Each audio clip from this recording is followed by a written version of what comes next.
Welcome to Your Daily Writing Habit. If you are writing a book or thinking about it, or maybe you've started writing your book, but you need some help getting it done, you are in the right place. Good morning, everyone. I'm your host, Christine Whitmarsh. If you're looking for me online, look for Christine Inc., like that stuff we write with. Each day, I'm sharing with you the writing habits I've learned over my 19 years as a ghostwriter, book coach, and author. I have found that three things in particular have a huge impact on your success as an author, and they can even help someone who doesn't particularly see themselves as an author become one. And those three things are writing fundamentals, productivity, and mindset habits. And once again, good morning, everyone. And we have a special Writer Wednesday episode of the show today. I am so excited to introduce my guest today, possibly even more excited than usual, which is saying a lot because you guys know I'm pretty excited as a person anyway, because I came across and I read this author's memoir a few years ago and I loved it. It's actually been one of my favorite books of recent years. So when she reached out about being a guest here on the show, I was just psyched. My guest today is Patricia Chadwick, author of the memoir, Little Sister. And let me tell you about Patricia. Patricia Chadwick is founder and president of Ravengate Partners, LLC, a consulting firm dedicated to providing businesses and not-for-profit organizations with education and advice about the financial markets and the global economy. Before founding Ravengate Partners, she had a 30-year career in the world of finance, culminating as a global partner at Invesco. Today, she sits on the board of directors of WEC Energies and Amica Mutual Insurance Company, as well as the mutual fund boards of Voya and the Royce Funds. In addition, she engages as an expert witness for cases involving investment management. Patricia dedicates much of her free time to not-for-profit causes.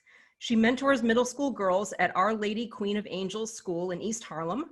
She is the pro bono chief administrative officer of Anchor Health Initiative, an organization she co-founded in 2016 that provides primary and specialty care for the LGBTQ community in Connecticut. She is a trustee and the treasurer of the Bruce Museum in Greenwich, Connecticut, and sits on a number of other not-for-profit boards, including Partnership Schools in New York, the United Theater, Westerly, Rhode Island, chair of the advisory board of Love School of Business, Elon University, advisory board of Metropolitan College at Boston University. Ms. Chadwick was graduated summa cum laude from Boston University with a BA in economics and is a chartered financial analyst. She lives with her husband in Greenwich, Connecticut. They have 2 children. Welcome, Patricia. Thank you so much for being here. Thank you so much for having me. That is such an impressive background. And I already want to improvise a question before we even get started here. Can you just tell me, I want to hear the overview of your story and your incredible memoir, but can you tell me about the transition that you made from the world of investment and finance to the world of being an author? That immediately struck me as I was reading your impressive resume. Oh, well, that's quite interesting. When one of the things that happened to me being in the world of finance was I ended up having my children when I was a bit older. I was actually 45 years old when I gave birth to my twins. And somewhere around that time, I said to myself, and this is something that women have to think about in their careers, as well as men, but I think it more falls on the shoulders of women. Okay, am I going to stop climbing the corporate ladder and be willing to split my time more with my family, which is very much what I wanted to do. And that was all fine for a while until about 4 or 5 years later. My children were, therefore, 4 or 5 years old. And I found myself suddenly back in that 15, 16-day working routine. And it was on a weekend, I actually wrote about this in my book, when I was with my husband and our 2 children up at the beach. And he said to me, you know, this isn't a vacation for you. You're working the whole time you're here. And I remember thinking about it that night, and I woke up the next morning and I said to him, guess what? It was Labor Day weekend. I said, guess what? On Tuesday, when I go back into the office, I'm going to quit. And truth be told, I had no idea what I was going to do. At the time, I was doing a lot of work on television, you know, on the financial side, you know, Squawk Box and CNN and things like that. And I I decided I would continue to do that because I was conversant on issues of the market and all. But I knew I wanted to spend more time with the children, and they were about to go into first grade. So I continued on going and sometimes getting up at 4 o'clock in the morning to be on a 5:30 show and things like that. And one day a woman called me and she said, "I've watched you on television and you do a great job. Have you ever thought of becoming an expert witness?" I barely knew what an expert witness was. And so I said I'd be interested. And it was a kind of thing you could do all the work at home. And from there, I got another call.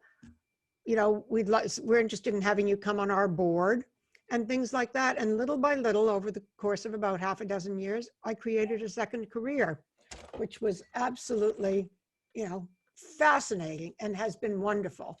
And I'm still involved in that career.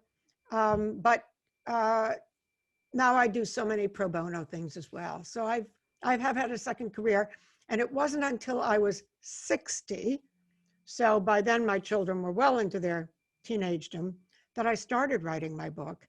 And I think perhaps I wish you had been around, because it took me 10 years to write my book. And you may ask me some questions about that, but it was a 10-year, not ordeal, but it was a 10-year process. And I love that rewording right there, instead of ordeal, process, because it is a process. And that's something I talk about, my listeners know here on the show. And that's why we need good habits to help us through that process. And that's not unusual. I think, a lot of people take so long to write their book. What I'm so inspired by is age 60, because there are so many people, I don't know, people have like age time limits in their head about when it's too old to do blank. And I read a story, I think, about a 97-year-old gentleman who I think he became literate when he was 90, and he published his first book when he was 97. So there's no age limits on anything. Fantastic. You're way ahead of him. Story. So for those who haven't read your amazing memoir, Little Sister, could you give us an overview of the central story of the book? Sure. I love the prologue, which is a very short prologue, but it's I'll just kind of pick it from memory. At the time when I was 18 years old, I had never been in a restaurant. I'd never been in a grocery store. I'd never seen a movie. I had never owned a single thing that was my own. I had never danced. I was never seen a television, never listened to the radio. And I was about as far removed from what one would have considered to be normal all-American existence. And this was in the state of Massachusetts. Some people might have thought if I said I was coming from North Dakota, I'm sorry, North Dakotans, I don't mean to insult you, or Idaho or someplace like that, they'd go, okay, there are some of those weird things that happen out there. But truth be told, this was a community that I was born into, and there were 60 grown-ups, and ultimately there were 39 children who were born into it. I was one of the oldest children, and it was a religious community that started off in Cambridge, Massachusetts. And my parents were part of it. They were staunchly Catholic, and it was built around the idea that you had to be Catholic to get to heaven. And if we look at other religions, there are plenty of religions that we know that think the same way. One doesn't tend to think of it quite so much with the Catholic religion. But long story short, by holding that very doctrinaire point of view, this little organization fell out of good favor with the Boston Diocese and ultimately with Rome. And Father Feeney, who was the spiritual leader, was excommunicated. And my father, who was a professor at Boston College, was fired, along with 2 other professors. And pretty soon, I was very, very tiny when that happened. But over the next couple of years, this community of people turned into a religious order. And there were married couples and single people, and the married couples continued having children. And then the decision was made by the priest that ran it and by the woman who was his spiritual cohort, she was actually a married woman herself, that they made all the rules. Everybody agreed to obey them. And pretty soon the children were taken away from the parents, and then the parents were forced into vows of celibacy. And along around the time I was 9 years old, we left Cambridge and moved to a town about 30 miles west of Boston, which was called Harvard, Massachusetts. Beautiful, bucolic environment. And it was then that we became practically monastic in our upbringing. I wasn't allowed to speak to my parents, and I had 4 younger siblings. And the rules and the discipline were, in some ways, grotesque. And we were being groomed all to be, as young children, to ultimately be the bride of Christ. And I could see by what time I was 12 or 13 that this was the path, which was the last thing I wanted in my life. I did not want to be a member of a religious order, but this was the only thing I knew, and it was the only home I had. And then along around the time I was a teenager, 12, 13, 14, I started to have a crush on different men in the organization. And I didn't really have any crushes on the boys because all of them were really younger than I was. So my crushes ended up, they were the most innocent in the world. I knew nothing about why a crush even happened. But long story short, when we were educated within our community, and when I was a senior in high school, Sister Catherine, the woman that ran the place, basically called me into her office and told me she was kicking me out. And that was it. I was gone. And the book goes into much greater detail, but my parents remained there, my siblings remained there, and I was out in the world on my own. So amazing. And that was an interesting point you brought up, no offense to people in North Dakota or Idaho or any of those, but I think, just going by cliches, people would think, somewhere maybe like, less educated, townships or something like that. We're talking about Cambridge, Massachusetts, Harvard University, and then around there you have Emerson, Boston College, Boston University. I know I grew up outside of Worcester, Massachusetts. So this is not to be snobby about New England, but that's not the kind of story that you associate with something that's happening literally like around the corner from Harvard University. And a lot of these people had PhDs and master's degrees, and they came from Spain and Lebanon and Italy, and all parts of the United States. Some of them were, came from very well-to-do families. It was just an amazing mixture. But they were my uncles and aunts, and nearly everyone has died now. But they are still my family. Interestingly. So interesting. So, when you did finally decide to write your book, I'm sure there were people telling you for years, "Oh my goodness, Patricia, you need to write a book about that." Probably for many years. What made you finally decide to pull the trigger, whether it was like emotionally or personally or psychologically? What were the reasons where you finally decided, yes, I need to do this. I need to not wait a moment longer? Well, the thing that may surprise you and your listeners is that, truth be told, I told literally no one about my life story. I didn't know how to tell it. And particularly when I first came out, I didn't want anyone to know where I came from, because in Boston, to be called a Feeneyite was really to be kicked in the gutter for all intents and purposes. So I didn't want anyone to know. And once I started getting my career together, I realized I didn't have to go there, because you know how if you say to someone, "Well, where did you grow up?" And they say, "Cleveland, Ohio." "Oh, great. I have an aunt that lives there. And where did you go to school?"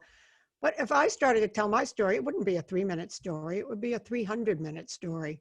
So it was on my 55th birthday. I was with both my parents, and we were sitting on the porch looking out over the ocean. And I said to them, "I've been thinking about writing the stories of my childhood." And I said, "I actually look back on my childhood with a lot of pleasure." And I said, 50 years from now, there will be no more eyewitnesses to what happened. And both of them were hugely supportive. I knew I could only write my story.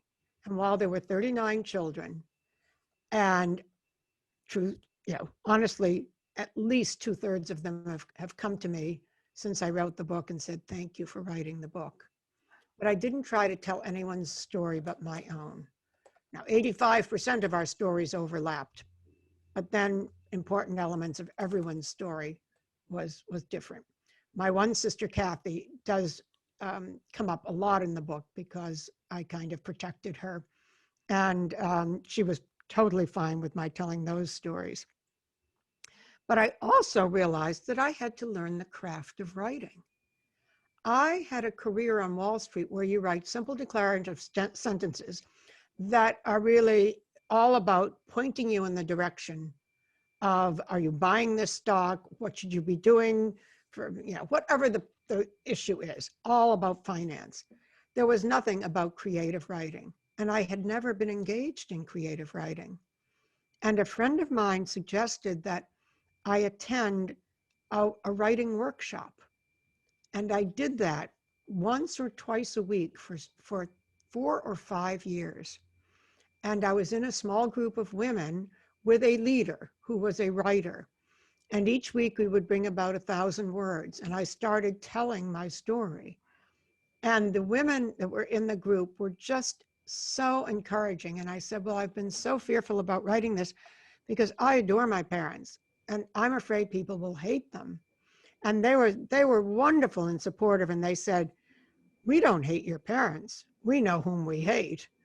And so that was important. And even now when I read my book, I'll go to myself, oh, Patricia, why did you use that word? You could have used another word. So I'm always correcting myself. But truth be told, once I finished my book, I was addicted to writing. And I was thinking, well, I don't have another book to write. Why don't I become a ghostwriter? And I kept thinking of different people who buy, and then I thought, but how do you tell someone's story that's not your own? How do you get inside that head, inside the emotions? And then someone said, but you've got to write a story. You did so well on Wall Street and you didn't, I wasn't sent off to college. I had to educate myself. I mean, I had a classic, brilliant high school education, and I had been accepted at Vassar and at Bates where my father had gone. But that's all for people who want to read the book to find out why those didn't materialize. And so I then said, okay, I am going to write the story. And I'm a little bit, the way I was brought up in very Catholic fashion is you don't really talk about yourself. So this idea of talking about myself, I've had to get used to. But I am writing it, and I am appreciative to listen to you talk about productivity, writing fundamentals, and mindset habits. And I want to hear some advice from you because there are challenges on this second book as well as my first book. I'm honored to hear that. And there's so many things. Before I go into try to do an overview of all my advice on productivity habits, that would be fun. My listeners are probably laughing, but there were so many interesting things that you just said that I wanted to pull out because they're kind of, themes of things that I've talked about on the show. Like you talked about how when you were approaching your memoir, you didn't try to write the story of all the Feeneyites, of everything that happened. You wrote your point of view. And that's something I'm always talking to my kind of tribe of authors about, where don't confuse a memoir with a biography. A biography is the first we did this, and then this, and then this, and then this, and it's heavily researched. A memoir is I consider it like a slice of the pie or a specific camera angle. It's your specific camera angle on what may be a much larger story. So I just wanted to call that out to my listeners. And also, you did, for someone who's asking me about a writing habit, by taking that writing workshop with that author leader and committing to writing 1,000 words a week, that was establishing a writing habit. And that's the first step. It's finding some sort of trigger, some sort of reason. I know a lot of my listeners use this as kind of their daily trigger for their writing habit, whether it's daily or a few times a week or weekly. It's, creating that kind of, there's a habits thing that I read in my favorite book on habits, by the way, if this helps you, Patricia, is Atomic Habits by James Clear. Fantastic book on habits. And he talks about where, the first step in establishing, like if you want to run 5 miles a day, you don't try to just go out and run 5 miles a day. He said the very first step is, what's the trigger? You put the sneakers, your sneakers next to the front door before you go to bed the night before. So you find that little thing. So you signing up for that writing workshop, that was the beginning of your writing habit. So it's finding those specific triggers.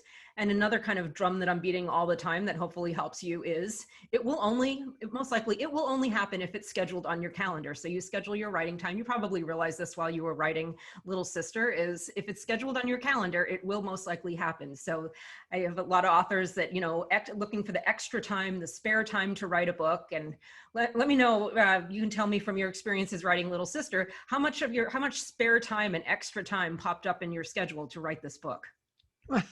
Well, it was my first book, but I'm finding the same with my second book. There are times when the kinetic energy inside me won't let me stop writing.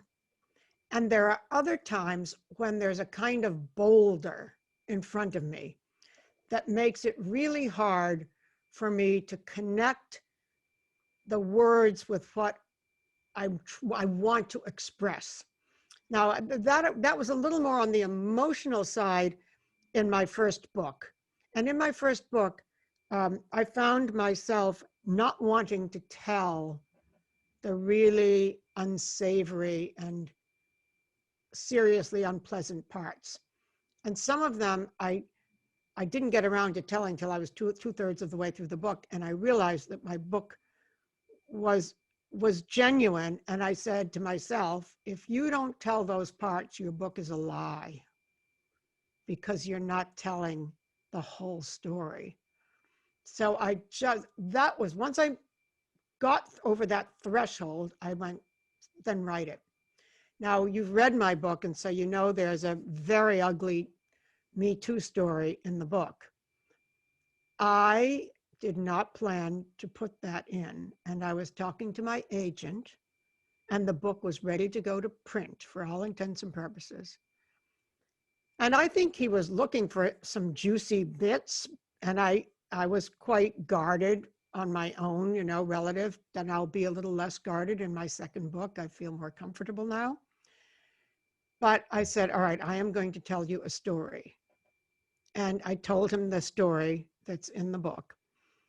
And this was in early 2017 when he and I met. And the Harvey Weinstein issues all came out that following 10 months later in October, I think it was, of that year.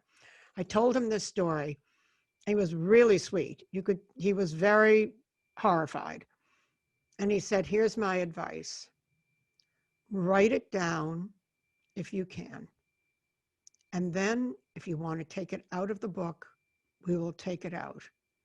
And in that particular case, unlike much of the other book, wild as it is, in that particular case, writing that story was truly cathartic. Once I saw it on the piece of paper and read it back to myself, I said, it's okay. I will leave it out there. Now, it doesn't mean that I still sometimes don't feel some kind of angst at the notion that people, hundreds, thousands of people will read this, and many of them know me, and they will see me in a different light as someone who has gone through this experience. But truth be told, I thought I was 1 in 5 million. And it was only after the Harvey Weinstein stuff came out and all of those other stories that we now hear that I realized maybe I was 1 in 5. And so I feel a much greater camaraderie with so many people who have gone through the same and worse. So it was wonderful to have written it, and good for me and good for the audience, because I think for them to hear a story like that, many of them have perhaps been in a similar situation, and it can help them say, oh my gosh, maybe you can get over that. And I had no choice. I had to work, and I knew that if I turned that guy in, he was the big producer, as I said, and I was the girl in the miniskirts. But it's not always easy, even now, for me to write my own story. If I were writing fiction, I think it would be easier for me. I don't think I'd be a good fiction writer at all. I know truth is stranger than fiction, I admire people who can wend a crazy, wild story. I feel as though I only know how to tell my own, but I still get blockages. But lately it's been going really well, and I keep trying to like find time at 9 o'clock, 10 o'clock to come back to my office and keep writing. So much great stuff there. And believe it or not, what you just said, there are actually, I have authors who do this where if their subject matter for whatever reason is so sensitive, is more like in the realm of like potential lawsuit sensitive, they will actually turn their memoirs into novels and they will write it as fiction. I have authors that do that. So that's definitely been done. And you were saying something else that was so interesting to me. Yeah, just really the advice that you got from your agent, write it down, because I mean, this is something that I talk about all the time with memoirs, is it is such a cathartic therapeutic process. And I finally published my own memoir last summer after doing this for 20 years. So I finally got to walk in my client's shoes, and there were some surprises where I was like, oh, is that why they say these things to me? Okay, now I understand their memoir writing pain. So it Right. is, yeah, it's very therapeutic, very cathartic, but that's such a great actionable piece of advice that you gave where, for those of my listeners who are writing their memoirs, or even I consider a memoir, there's a memoir aspect to most nonfiction books out there and some fiction books these days, because really, how interesting is a business book without any element of the author's personal story? So I believe there's memoir elements everywhere, but if something is, sensitive or like, I don't know. Well, first of all, if you're on the fence about sharing it, there's probably someone who needs to hear it. Like you're saying, all the people out there that, 1 in 5, there's so many people that need to hear that subject matter. And if you're still on the fence, yeah, write it down and then see how you feel about it, but don't just keep it inside and assume that you should censor it. So that was a great piece of advice. One other thing that I've found myself doing, because I'm blessed with an extraordinarily good memory, but to check myself, I Google things all the time. For instance, I knew there was an event that took place on March 25th, 1960. I knew it because it was the Feast of the Annunciation, and it was a holy day of obligation, which meant we didn't have school. But I wanted to make sure. And so I just Googled March 25th, 1960. Was a Friday. Sure enough, it came back as a Friday. I went, God, I know I've got my date right. And you can do that so many different ways. If you're just not sure exactly about something, you can look up. I remember the Bay of Pigs was something that I came to learn about. And I wanted to remember exactly when it was. You can look those things up, and then you can incorporate it into,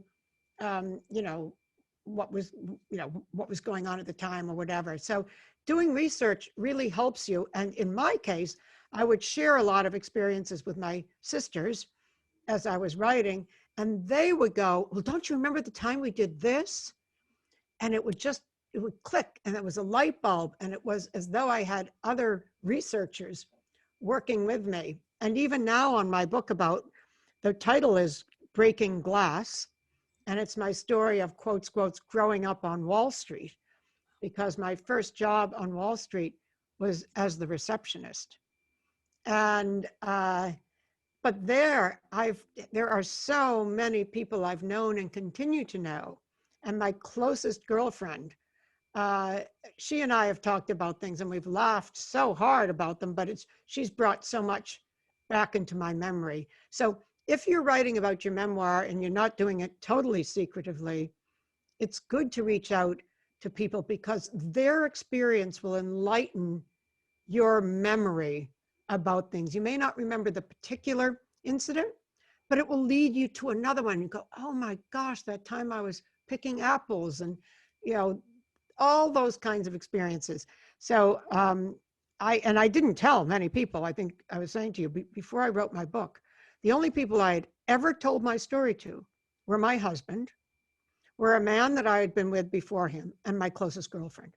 Now, outside of that, of course, people knew, because I was still very friendly up there, and I would go and visit, and people that would visit would know that I had grown up there. And the townsfolk knew I had grown up there. But nobody in my professional life, not even my closest girlfriend with whom I moved to Philadelphia, knew the story. She said, I can't believe this story.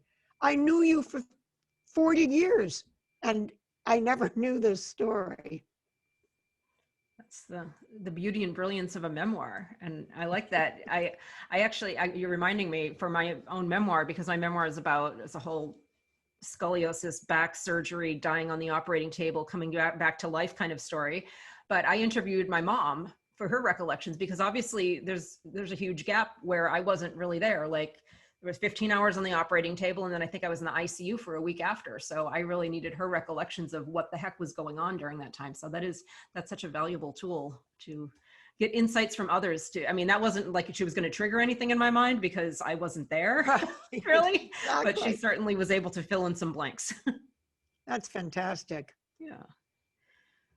So what kind of response were you honestly expecting to your book before it was published? And if you can compare that to the response that your book actually received, and how you felt about that. That's a great question. I had been in my Christmas cards that I hand send out every year to about 500 or 600 people, and I'm still doing that. I have been writing for several years, still working on my memoir. And then finally one year I said, my book is coming out in the spring. So that got a lot of people interested. And then, I have an array of friends. As I say, once in my Rolodex, never out of it. And so I have friends that go back. I called old boyfriends from 50 years ago saying, I've just come out with a book and I don't, just that kind of thing. I remember one in particular, this wonderful woman, she's 85 years old.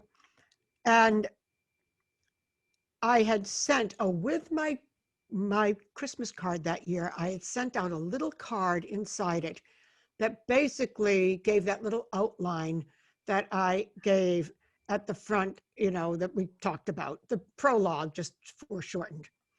And I then was down in Florida visiting this elderly woman. And the moment she saw it to me, she said, now you and I, my dear, need to sit down and have a conversation. She said, oh, and she was such a proper but enormously funny lady, wicked sense of humor. And so there was, it was just like sheer shock and awe kind of thing, because here I looked like a very together person. Maybe I'm not together at all. I'd had a career. I pleasantly social animal. I enjoy people. I enjoy having dinners and lunches and putting people together and, seeing children and cousins and everything. And it's just like, and we've never heard an experience like this, like, how did you survive, et cetera, et cetera. So I was very, very, very nervous, I have to admit. But once I had committed, I knew it had to happen. So then I just wanted the date to come. I had a little pub party in New York, which was unbelievably fun. And people were so supportive and wonderful. And my publisher was there and my agent was there. And after that, it became easier. And then there were these 39 children that I grew up with. And I was very, very anxious that they not be upset. But I knew I had to tell my own story. Sadly, some of those children have already died, but of those that are still alive, at least 2/3 of them came to me and said, thank you for writing the book. And it has built up some relationships that had maybe kind of floated away, because there is, for a lot of people, there's a lot of anxiety about going back to their home. And they feel, one of them said, I feel a weight off my shoulder. The world now knows, and it needed to know. And yet it would have, she said, I could never have written it. It was too tortuous for me to write. I feel like a very lucky person. Not that we're talking about my book per se. I feel as though I was born with a resilient gene. And I am an optimist, such an optimist, that, I could be buried up to my neck in sand and I'd go, there's somewhere out of here. I don't know what it is, but we'll figure it out. So I think that it's when it's hard to share things, that's probably a very good sign. but then you have to write it in a way, you read my book. I'm not a victim in my book. Yeah. And it's very important, I think, when you write a book, to have the power to make the story one that doesn't make somebody want to go out and cry or stab someone or whatever, because it's your personality that has to come through. And that, I mean, looking you told me your story. I mean, I cannot fathom being so physically wrecked, as it were. And to see you today, and you look unbelievably healthy. You're cheerful, and sometimes the pains that one goes through are the soil from which better things sprout up. And I like to think that we all have the ability to overcome whatever hardships we have. Not everybody can. And when I was younger, I used to think everybody could bootstrap themselves. And I think one of the reasons I work in some of the ways I do, mentoring middle school girls and working in a healthcare, creating a healthcare facility for the LGBTQ community, is because they can't always.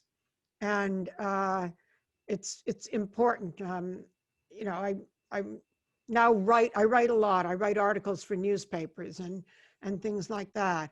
And I see a side that's not always the Wall Street side. It's the other street. It's the Main Street side and what people go through. And so just part of living is making me a better writer, I think. I think so. And first of all, thank you. And second, you kind of identified why I do what I do for a living, why I love helping people write memoirs, because not everybody is strong enough to, like you said, bootstrap themselves and go on and live to see another day. But people who have the courage to do that, who, have the courage to share their stories like you have in your memoir, we can help those people. We can help kind of, I guess, bootstrap them and carry them along. So if they don't have the power internally, this is the power of a memoir. This is the power of a book, that we can kind of like reach into the darkness and reach for their hand and say, I've been through the thing that you're going through. Here's what I learned. Come with me out of the darkness. So that's why I do what I do. Well, it's a godsend to people. It's wonderful. That's awesome. So I want to talk about, because you touched a little bit on how you let people know about your book before it was coming out, because I've been having a conversation with one of my author groups recently about the dreaded M word, marketing. There's a lot of authors that just don't really like that idea. And one of the reason, I don't know if you know this, that you got my attention, that I even knew about your book in the first place when it came out, and actually I knew about it before it came out, is I don't even remember how, I was following you on Instagram, and I was just really impressed with how authentically you talked about your book. And that's why I ended up buying a copy. I was one of your Instagram followers. I saw you talking about it. I was fascinated by the story you were telling me. I said, I don't know who this person is, but I need to read this book.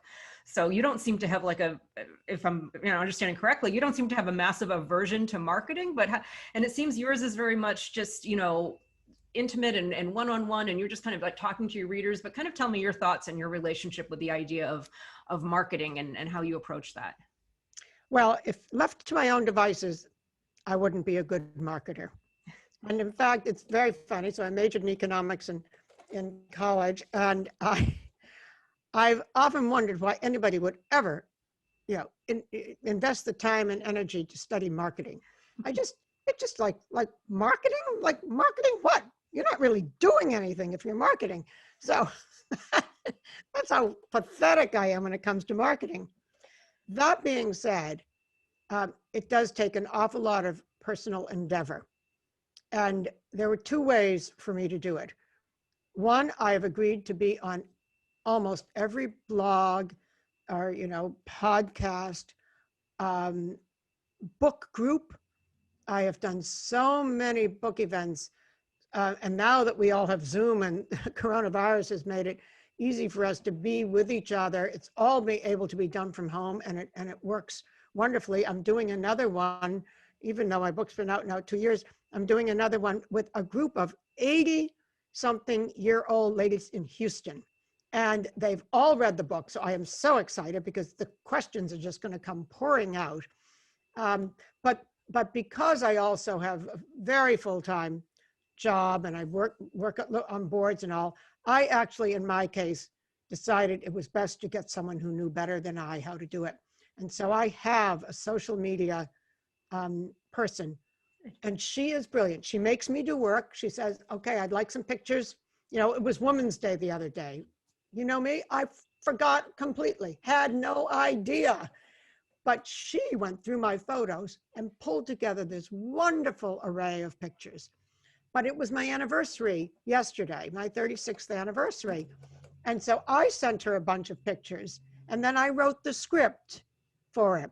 So it does take time. She's my nudge. She tells me, I want you to do this. And I say, yes, mother, because I know it's needed. And I'm willing and I need to have someone direct me. And I bet there's a business out there where, you know, some people can do part of it themselves and they need someone else to help them with the rest. And I think that's just human nature.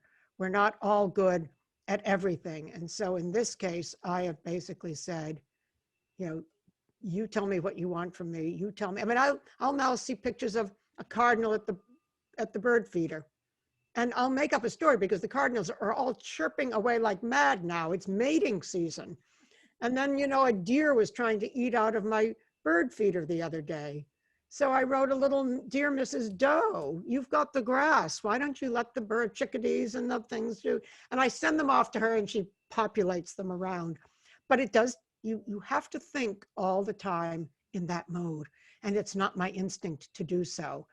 But, you know, I'm learning. And even at 72, it's not too late to learn. It never is, as we talked about offline before. And some such great points there, because even, you know, the marketing needs to be done as an author. There's no option of not doing it, because there's like millions of books on Amazon. They're not going to find your book magically unless you're talking about it.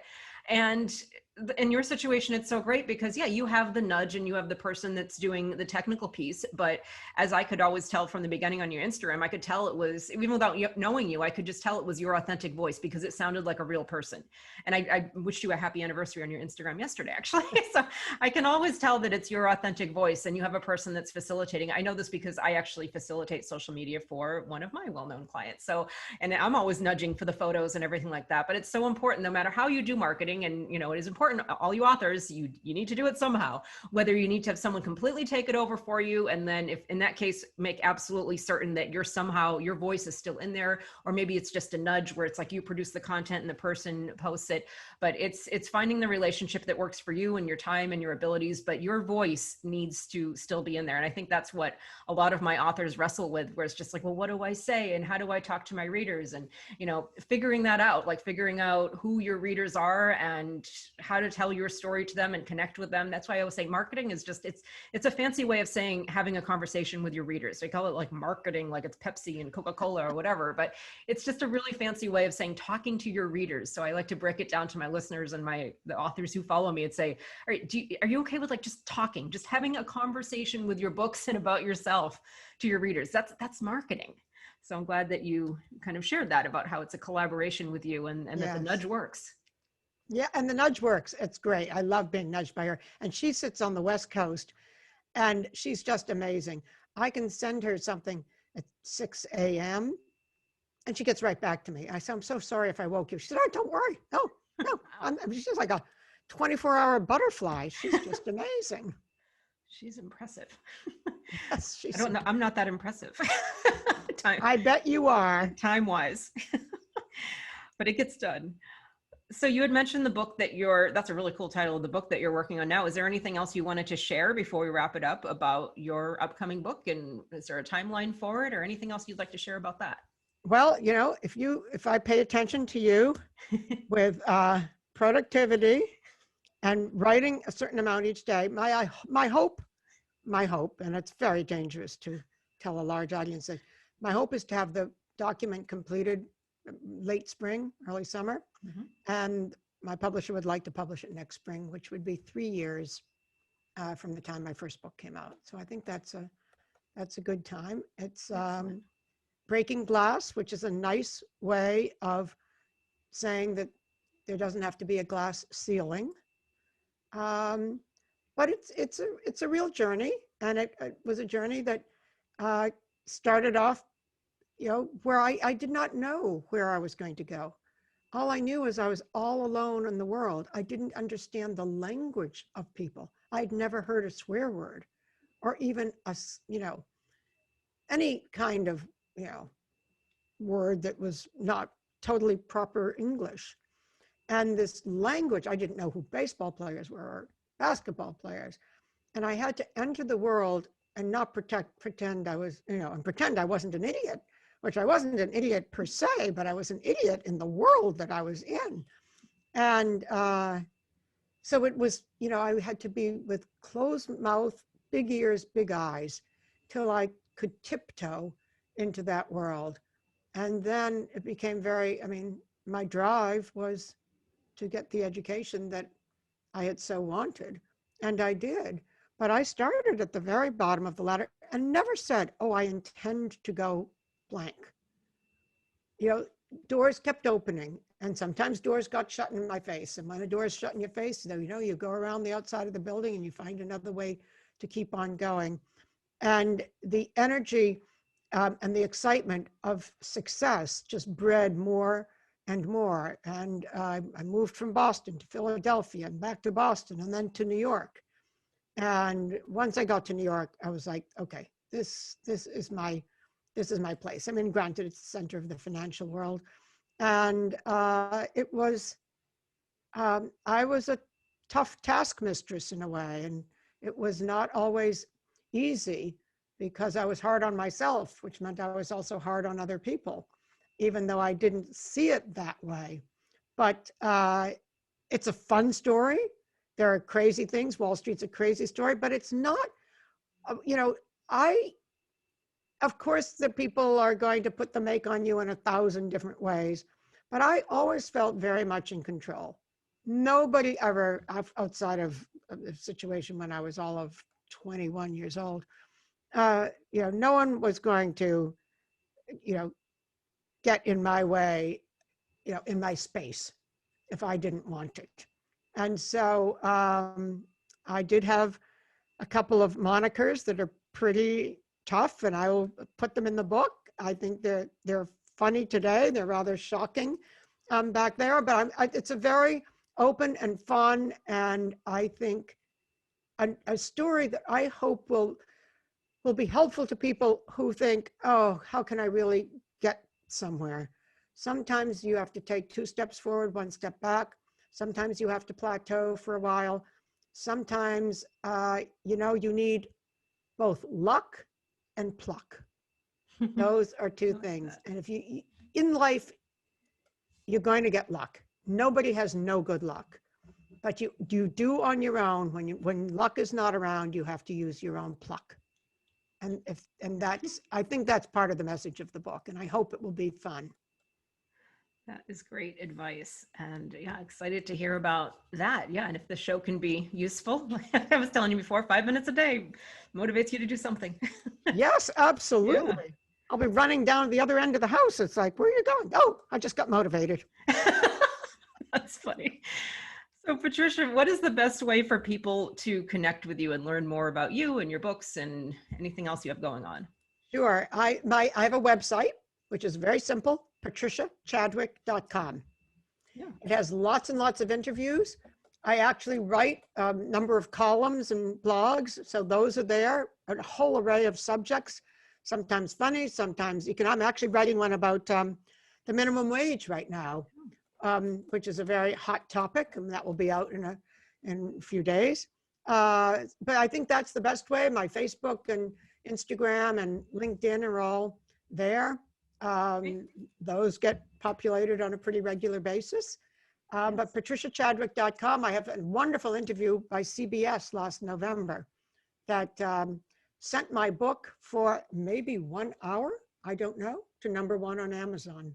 Oh my goodness. Excellent. But it was there. I flashed it. I took a picture, and the next day it wasn't there. So, they calculate by the hour. Yep. But I've had some wonderful articles and things like that too. So Well, that's excellent. I'll make sure I'll put a link in the show notes today to Patricia's website so everybody can visit her very easily. And thank you again so much for being on the show today, Patricia. This has just been, it's been an honor and it's been a joy. And yeah, two New England girls talking about books. Thank you, Christine. Yeah. I've really loved it. Great. And thank you, all of you, as always, for joining me here on Your Daily Writing Habit, where I am helping you write and finish writing an awesome book. And please drop by my Inc. Authors group on Facebook, and I'll, of course, drop the link in the show notes to connect with other authors like yourself for motivation, accountability, book publishing resources, and more. Until tomorrow, happy writing.